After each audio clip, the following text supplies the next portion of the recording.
mengapa kematian beliau menggemparkan Kairo dengan pemakamannya yang dihadiri lebih dari 1,5 juta orang. Mari kita simak kisah dari Asosiasi Universitas Islam Mesir ini. Al-Kisah dari kampung kecil bernama Tafana al-Ashraf, distrik Middle Ghamir, provinsi Dakohliyah, Mesir, ada 9 orang sarjana miskin lulusan fakultas pertanian.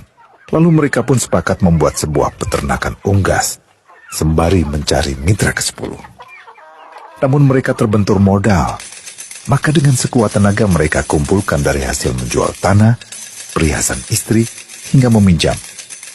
Meski tidak banyak terkumpul, namun mencukupi untuk memulai usahanya. Pertanyaan tersisa, siapa mitra yang ke-10? Insinyur Solah, satu dari mereka pun berkata, "Aku sudah menemukan mitra yang ke-10. Siapa?" kata teman-temannya. "Allah," lanjutnya. "Allah akan menjadi mitra usaha kita yang ke-10. Allah akan mendapat 10% dari keuntungan kita. Dengan perjanjian, Allah yang akan memberikan perlindungan dan pemeliharaan, keamanan dari segala wabah penyakit." Akhirnya mereka pun sepakat. Kontrak kerjasama pun ditulis secara rinci dan dicatatkan ke notaris, lengkap dengan peran mitra ke-10 tersebut. Tak disangka, setelah 1 musim bisnis mereka langsung meroket, jauh dari yang dibayangkan sebelumnya. Lalu mereka pun kembali bersepakat menambah jatah keuntungan mitra ke-10 menjadi 20% di musim kedua, dan begitu seterusnya hingga mencapai 50%. Lalu bagaimana keuntungan mitra ke-10 itu dialokasikan?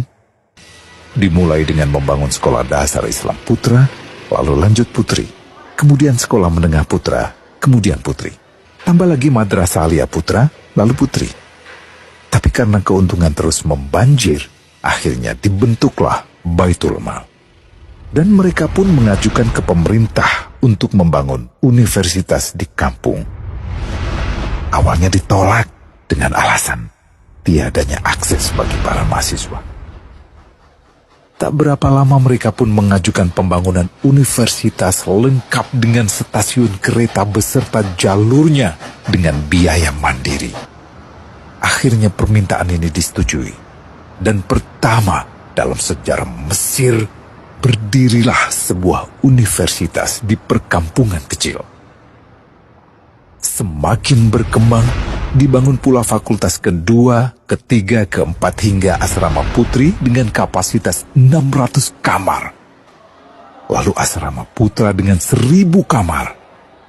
Tiket kereta api pun digratiskan untuk memudahkan transportasi menuju kampung tersebut. Tak cukup hanya itu, dibangun Baitul Mal berikutnya hingga hilang kemiskinan di daerah tersebut. Dan program ini diduplikasi ke kampung-kampung lain hingga bisa dikatakan tak ada kampung yang disinggahi Insinyur Solah kecuali akan dibangun Baitul Mal untuk warga. Bantuan pun diberikan untuk fakir miskin dan para janda. Pemuda pengangguran pun dilatih untuk mengelola perkebunan sayur hingga mandiri, bahkan sampai bisa mengekspor ke negara tetangga. Pada saat panen raya, seluruh penduduk dikirimi paket sayur. Di hari pertama Ramadan diadakan buka puasa bersama untuk seluruh penduduk desa. Mereka memasak dan hadir ke lapangan yang dipenuhi beraneka makanan. Disiapkan juga perabotan untuk gadis-gadis yatim yang ingin menikah.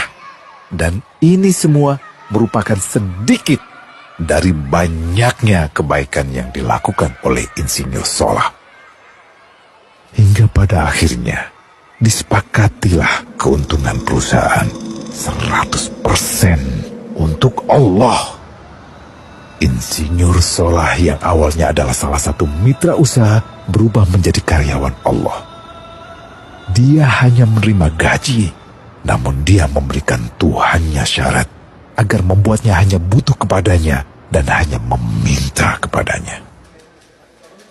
Inilah sosok Insinyur Solah Atiyah, aktor utama kisah menakjubkan ini. Keikhlasannya membuat ia sama sekali menolak terkenal di media massa. Dan kini, meski orang yang melibatkan Allah ke dalam bisnisnya ini telah wafat, terbayang seluruh amal jariahnya yang selalu mengalir untuknya. Masya Allah. Pertanyaannya, akankah ini hanya menjadi sebatas kisah saja? Atau menjadi teladan bagi kita untuk mengikuti jejaknya?